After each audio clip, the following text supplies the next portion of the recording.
How's it going, everyone? I wanted to take a quick minute and make a video about an event that I put on, and that is totally different from drifting and most of the other things I do. You've seen a few videos about events like this on our channel, I'm sure many other ones, but this event that I'm talking about is the Southern Classic. So what is the Southern Classic? The Southern Classic is what we used to call, or what I called at one point, the Bandit Run. So it's a run from Lakewood Fairgrounds, what used to be Lakewood Fairgrounds Speedway, now it's just Lakewood Amphitheater, to Texarkana, Texas, and back. So when you go to Texarkana, you have to get a 6-pack of Coors Banquet and bring it back. That's what makes the run official. So basically, I've personally done the run 3 times. Once by myself on my birthday 2 or 3 years ago. That was the first time anyone, to my knowledge, had done it nonstop for time. So the very first time I did it in like, I don't know, 20 hours and 38 minutes, I think, or something like that. I had a bunch of problems, but there's a video on my channel of what my first time was. It was pretty cool. I did it in 3 parts, and it was on my birthday weekend, and I wanted something to do, so that's what I went and did. After that, we did it again, but I did it in a group setting, and we had like 7 cars, I think. That was the video that you've seen probably on VimWiki or some of the other channels, where Fred Ashmore came in his Reynolds Mustang and won. So fast forward to more recently, we'll say. And we did the event this time, and this is the first time it's been labeled as the Southern Classic. It's also the first time that I got a little bit more stringent on what the rules were for eligible vehicles. So basically the rules for the Southern Classic are cars, any car 1983 or older. And the reason it's 1983 is that is when the first movie, or excuse me, the third movie came out. And that's really, I know there was like some more movies after that where BURT Reynolds wasn't in them, and you know, even more after that, you know, more of the cast wasn't in, and even more that were made for TV movies where it got really bad. So I think kind of the general consensus is the third movie is the last real Smokey and the Bandit movie, even though a lot of people don't even accept the second and third ones. But for argument's sake, 1983 and older is the original Smokey and the Bandit movie as far as I'm concerned. So that's when I want the cars built prior to those years. So we had quite a few entrants. We had a few people that were running in, like, we'll call it like an outlaw class, that were running in more modern cars, rental cars. You know, we had a team in a Porsche that I'll kind of get to later. But it was a really cool deal, and that's kind of the direction that the event is going to go to in the future. It's going to be strictly old cars moving forward. There won't be any more rental cars or anything like that. But I just had this great experience when I did the 2019 C2C, when I got to the finish line at the Portofino Inn, and it's just a sea of old school, really cool cars. And I just was really in awe by that, and I want my event to kind of mirror that. You know, those of you that have seen Ben Charlie Safari and know anything about the C2C Express and some of the history of the Cannonball Run will appreciate that. And if you don't know about it, look it up. There's some great videos on VimWiki that will tell you all about it. All right, made it out to the varsity. Got some cars here, full gamut of Cannonball stuff. Got my car, made it out. Should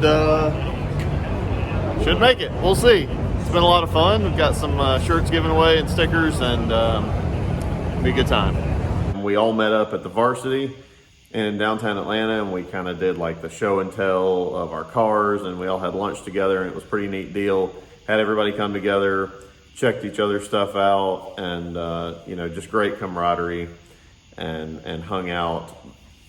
The community of the Cannonball folks is unlike anything else that I've ever been a part of, with asphalt oval track racing or drifting or dirt racing or road racing or anything like that. it's really a really tight-knit group of people of the most diverse backgrounds that you could ever dream of, you know, rich, poor, different countries, everything else that you can think of that make people different, you know, vast different political views, and everybody comes together for a common cause of being scofflaws and having some fun on the streets, but being safe about it. So it's a really great community, and everybody's really positive and lift each other up.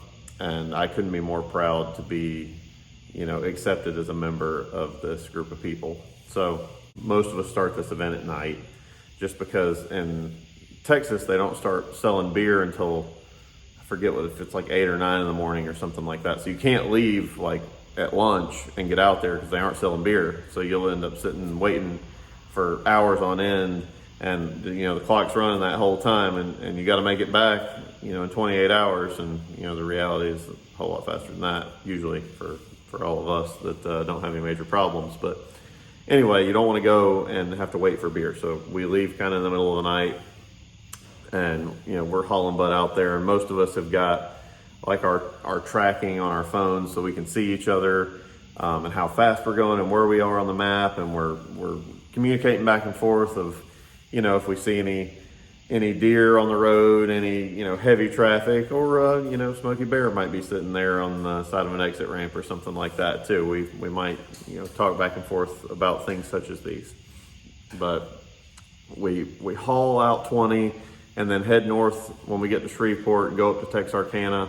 There's some great roads and great sights that we see along the way.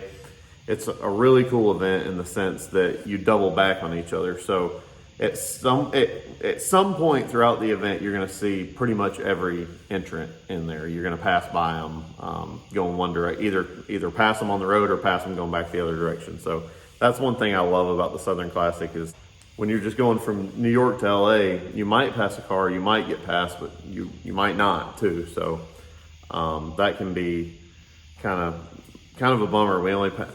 I think we only came in contact with 1 or 2 cars when we did the C2C Express. So that's one thing I really love about this event. But the way it all ended up, I ran my Superbird Travelers. I spent all winter building the car. It was a 5.7 Hemi, you know, Superbird tribute car, not a real Superbird, but TR6060 6-speed transmission. And Jacob Davis and I campaigned the car. We drove it out there and back and didn't have any issues to speak of, at least until after we got back. And we finished second in the event. We ran the thing in 14 hours and 42 minutes, which would have won the previous year, even beating Fred Ashmore's time in his Mustang. But it was only good enough for second place in eligible cars. David Williams and his Firebird won the event outright at, I think his time was 14:22, and that was a really, really good time. And he would have had probably a lot better time if his car hadn't had some issues. But the overall fastest time that has been traveled is none other than Doug and Dave, the 2 most famous co-drivers in the Cannonball community. So they did it in a Porsche 911 Carrera, and they did it in 13 hours and 47 minutes, I believe. So they were absolutely rolling through the Southeast to get their beer and come back. But like I said, the eligibility for the vehicles was only 1983 and older.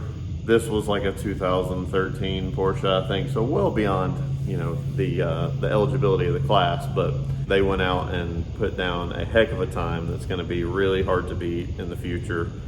We all thought Fred's time was going to be, you know, kind of insurmountable, but it's a really fun event. I hope you've kind of enjoyed some of the pictures we've shown and some of the video clips. You know, people ask me all the time, you know, how do I get involved? It's a really hard thing to really determine. You know, it's kind of like, you know, Fight Club. The first rule of Fight Club is you don't talk about Fight Club. And, you know, we already kind of break that rule with getting on here and talking about some of our runs in the past and, you know, the things you see on Edge channels. And, you know, the people are a little bit more accessible and vocal about, you know, some of the runs we've done in the past and even some of the ones we plan to do in the future. I won't say If or when we plan to do this again, I mean, I guess I've probably already said that we probably do plan to do it again, but I definitely won't go into the wins. But, you know, it's a great community is what I will say. And you kind of got to get to know some of the people that are a part of it and earn their respect. And that's kind of the way in. And the way you do that is not coming in thinking that you're going to set the world on fire on, you know, your first time out, not ever doing a run. You know, I do professional race car driving with drifting, and the first Cannonball event that I did was in Stonewall, and it was with the C2C Express in 2019, and it went terribly. And I thought we were even pretty reasonably prepared, but we definitely weren't. So just have a level head and have some, you know, be humble about what you think you might be able to do, and be realistic about it as well, because the reality is most people aren't going to come to their first event and win.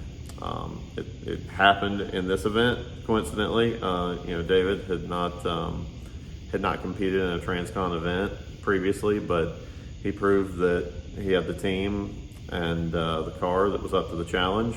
But it is definitely the exception and not the rule. So that is the advice that I would give to, you know, would-be people that are aspiring to come and join our community.